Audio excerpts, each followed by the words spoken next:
hello लोगोफोर खुलुमबाय आशा खालामो नोंथांमोना गासैबो मोजाङैनो दङ दा जोंहा गोदान अफिशियली बेंकनि साख्रि गोदान भेकेन्सि रिक्रुटमेन्ट ओंखारना फैलायबाय दै लोगोफोर दा बिदिखौ जागायनायनि सिगां नोंथांमोननिसिम गुरै खावलायनाय थाग्रोबाय लोगोफोर नोंथांमोना सोरबाफोर जुदि चेनेलाव गोदान फैदोंब्ला आरो दासिमबो चेनेलखौ साबस्क्राइब खालामनानै लाजोबलायाखैब्ला नोंथांमोना चेनेलखौ साबस्क्राइब खालामनानै लाजोबलायग्रोबानो जाबाय लोगोफोर दा जोङो बारा गोबाव खालामा लोगोफोर अफिशियेल नटिसखौ नायगोन जोङो दा बेवहाय नोंथांमोननि बेंकनि साख्रियाहाय अनलाइन एप्लाइआ दिनैनिफ्राय स्टार्टिं जाबाय दे लोगोफोर बेनिफ्राय लास्ट डेटआहाय 21 तारिख आगस्ट मासनि बिनिफ्राय नोंथांमोननि प्रिलिमिनारि एग्जामाहाय अक्ट'बर मासाव जाहैगोन ओमफ्राय मेन एग्जामा नोंथांमोननियाहाय नभेम्बर मासाव जागोन दे लोगोफोर दा बेनिफ्राय नोंथांमोननि माखासे एलिजिबिलिटि क्राइटेरिया बेखौहाय जोङो नायगोन लोगोफोर दा बेवहाय बे स्टेट वाइज बे बेंकखौहाय रानदों लोगोफोर एक्चुअली बे सेन्ट्रेलनि जब लोगोफोर दा बेवहाय जोंहा बेंकआ नैबे होनाय बेंकआवहाय पस्टिं जागोन साख्रियाहाय नोंथांमोना बेवहाय मावनो मोनगोन होनाय बेंकनिफ्राय ओंखारगोन दा बेवहाय नोंथांमोननि स्केल फीआबो जोबोद मोजां लोगोफोर नै नोंथांमोना बेखौ नायना लाबानो जाबाय स्केल फीखौहाय दानिया जोंहा ओरै दंबावो नोंथांमोननि एज लिमिट क्राइटेरिया दा बे जाहैबाय 20 इयार्स जाथारनांगोन नोंथांमोना 18 इयार्सब्ला नोंथांमोना हानाय नङा दै लोगोफोर एप्लाइ खालामनो बिनिफ्राय 28 इयार्ससिमल' एलिजिबल जागोन नोंथांमोना ओमफ्राय STP फोराहाय 5 इयार्स बारा मोनो नोंथांमोना बिनिफ्राय माखासे केटेगरिफोर दंबावो नोंथांमोना बेखौबो नायना लाबानो जाबाय जाय केटेगरियावहाय नोंथांमोनाहाय एज एलिजिबलाहाय प्लास मोनदेरो लोगोफोर दा नोंथांमोना बेखौ नायना लादो लोगोफोर दा लोगोफोर नोंथांमोना अनलाइन एप्लाइ खालामनाय समावहाय पेमेन्ट दाननांगोन लोगोफोर नोंथांमोनाहाय 175 रुपिस नोंथांमोना पेमेन्ट दाननांगोन दा लोगोफोर जायफोराहाय SC ST PWD ESM DESM केन्डिडेट्सफोर बेनिफ्राय जायफोर आदार्स केन्डिडेट्सफोराहाय 850 रुपिस नोंथांमोना पेमेन्ट दाननांगोन दे लोगोफोर बेखौहाय नायबानो जाबाय नै लोगोफोर बेनिफ्राय नोंथांमोननि फार्स्ट स्टेज प्रिलिमिनारि एग्जामिनेसन दा बे मानिफ्राय फैगोन साबजेक्टआहाय नै नोंथांमोना नायना लाबानो जाबाय बे साबजेक्टफोरखौहाय नोंथांमोना नायदो लोगोफोर आं खिन्थाहरबाय थानो सानासै लोगोफोर दा बेखौ खिन्थाहरोब्ला जोबोद गोलाव जायो लोगो भिडिअआ ओमफ्राय बबे साबजेक्टआव बेसेबां मार्क्सनि फैगोननो बेवहाय नोंथांमोना नायना लाबानो जाबाय दे लोगोफोर बेनिफ्राय नोंथांमोननि टाइमिंफोरखौबो नायना लाबानो जाबाय नै टाइमा बेसेबां टाइम मोनगोन नोंथांमोना टटेल एग्जाम लिरनो थाखाय बेनिफ्राय नोंथांमोननि टटेल मार्क्सआहाय बेसेबांनि जागोन नोंथांमोना बेखौ नायना लाबानो जाबाय दे लोगोफोर नोंथांमोननि बे प्रिलिमिनारि एग्जाम फार्स्ट टेस्ट जोबनानै नोंथांमोना मेन एग्जामिनेसन दंबावो लोगोफोर दा मेन एग्जामिनेसनावहाय मा टाइपनि कुइसन फैगोन मा साबजेक्टनिफ्राय फैगोन नोंथांमोना बेखौ नायना लाबानो जाबाय नै बेवहाय नै मार्क्सआहाय मा बेसेबां मार्क्स फैगोन बबे साबजेक्टनिफ्राय टाइमाहाय नै 120 मिनिट्स नोंथांमोना टाइम मोनगोन ओमफ्राय मार्क्सआहाय टटेल 200नि जागोन बेवहाय मेन एग्जामावहाय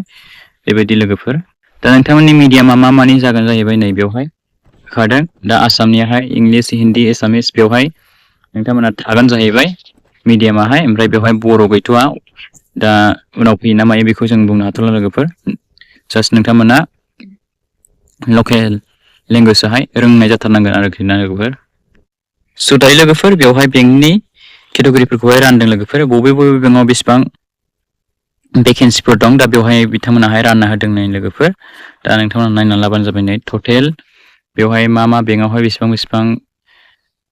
भेकेन्सिफोर दं नोंथांमोना बेखौ नायना लाबानो जाबाय नै लोगोफोर बे नैबे आन्दामान एन्ड निकबारनि दा जोंहा आसामनिखौ नायबानो जाबाय लोगोफोर नोंथांमोनाहाय आसामावहाय मा बेंकआव बेसेबां भेकेन्सिफोर दं नोंथांमोना नायबानो जाबाय नै दा जोंहा ST फोराहाय नैबे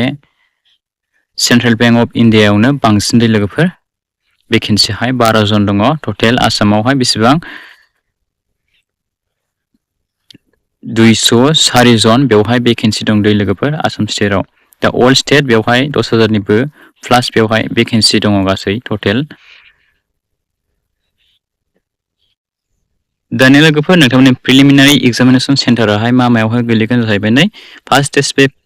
प्रिलिम्स एग्जामाहाय दा आसाम स्टेटनिखौ नायबानो जाबाय नै प्रिलिम्स एग्जामनि थाखाय नोंथांमोना बबे सेन्टाराव होनो मोनगोन डिब्रुगड़ गुवाहाटी जरहाट सिलचर तेजपुर बे होनाय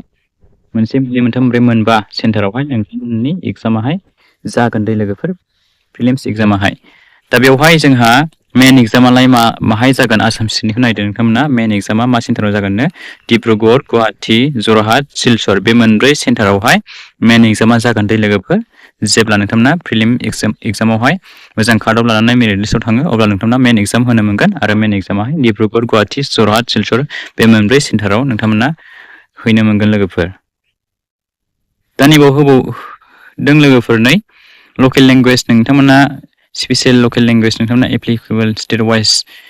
नायबाय नै लोगोफोर 4 नाम्बाराव नाय नोंथांमोना आसाम स्टेटनिखौहाय एसामिस बेंगलि बड' नोंथांमोना लकेल लेंगुवेज रोंनाय जाथारनांगोन लोगोफोर दा जोंहा बे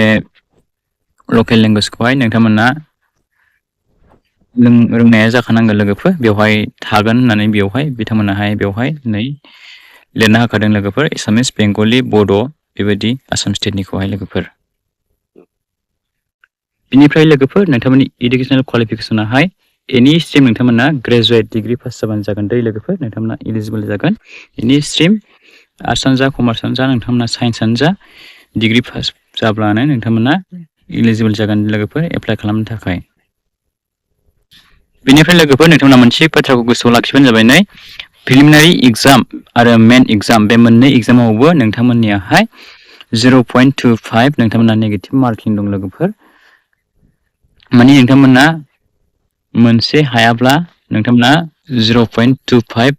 मार्क्स नोंथांमोना दानजागोन मोनब्रै हायाब्ला नोंथांमोना 1 मार्क्स दानजागोन लोगोफोर दा बेखौहाय नोंथांमोना मोजाङै नायनानै लाबानो जाबाय आरो गोसोआव लाखिबानो जाबाय जाहाथे नोंथांमोनाहाय हायैखौ नोंथांमोना लिरनो नाङा लोगोफोर हायैखौ ओरैनो दोनबानो जाबाय हायैखौ जुदि नोंथांमोना लिरनानै होयोब्ला नोंथांमोनासो मार्क्सखौहाय दानजानो हागौ लोगोफोर दा बे रोखोम जागोन जाहैबाय एग्जामाहाय दा बेनोमोन लोगोफोर नोंथांमोननि थाखाय आं बे भिडिअखौ गासैनिसिमबो